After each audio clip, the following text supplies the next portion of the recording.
नमस्कार दोस्तों, आपका स्वागत है लोटस आयुर्वेदा इंडिया में।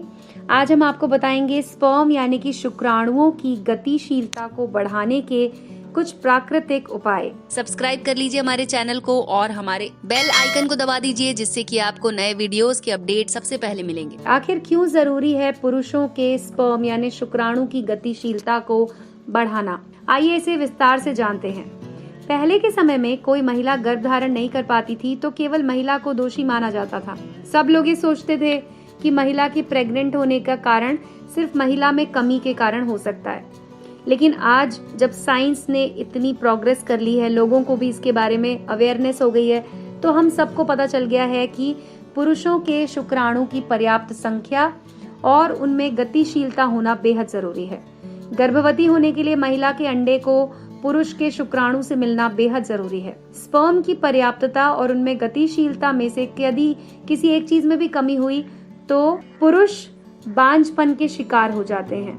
अंडकोश जो मेल के शरीर में शुक्राणुओं को बनाते और उनको संग्रहीन करते हैं, लेकिन जब अंडकोश को किसी भी प्रकार की स्वस्थ हानि होती है तो ये शुक्राणुओं की गुणवत्ता को प्रभावित करता है। इसके अलावा कुछ और कारण भी होते हैं जो कि शुक्राणुओं को नुकसान पहुंचाते हैं। कई बार मोटिलिटी ऑफ स्पर्म यानी कि गतिशीलता जो है वो 32% कम पाई जाती है। महिला को गर्भ धारण करने में परेशानियों का सामना करना पड़ता है। तो किसी भी पुरुष के जो शुक्राणु हैं उसकी गति अगर वो कम है तो संभोग के बाद महिला की योनि के माध्यम से उसके शरीर में वो प्रवेश तो करेगा, लेकिन अंदर जाके वो एक्टिव नहीं रहेगा और इसके कारण क्या होगा कि वो डेड हो जाएगा या शुक्राणु जो है वो शिथिल पड़ जाएगा और इसके कारण ही महिला प्रेग्नेंट नहीं हो पाएगी। तो वीर्य की मोटिलिटी 32% कम आ जाए तो पुरुष के स्पर्म की गतिशीलता को कमजोर माना जाता है और इस स्थिति को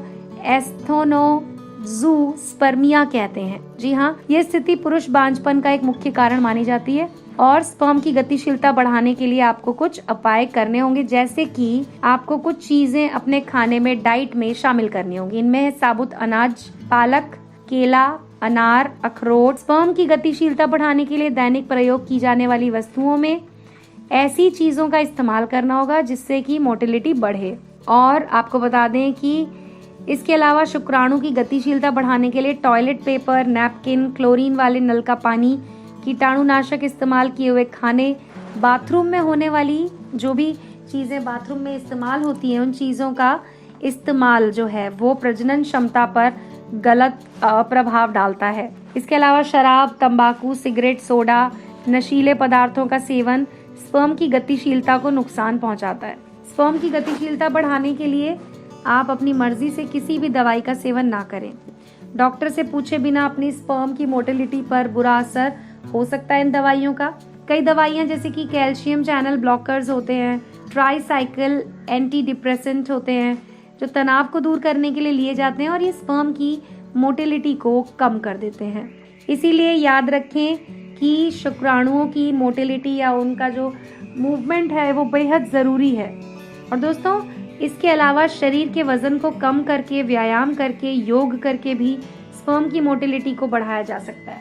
तो ये तो थे कुछ प्राकृतिक उपाय जिनकी मदद से आप स्पर्म मोटिलिटी को बढ़ा सकते हैं। अब आपको इन चीज़ों का खास ध्यान रखना है। तो आज के लिए बस इतना ही। अगले वीडियो में बताएंगे आपको कोई नई जानकारी। तब तक के लिए दोस्तों जुड़े रहें लोटस आयुर्वेदा इंडिया के साथ।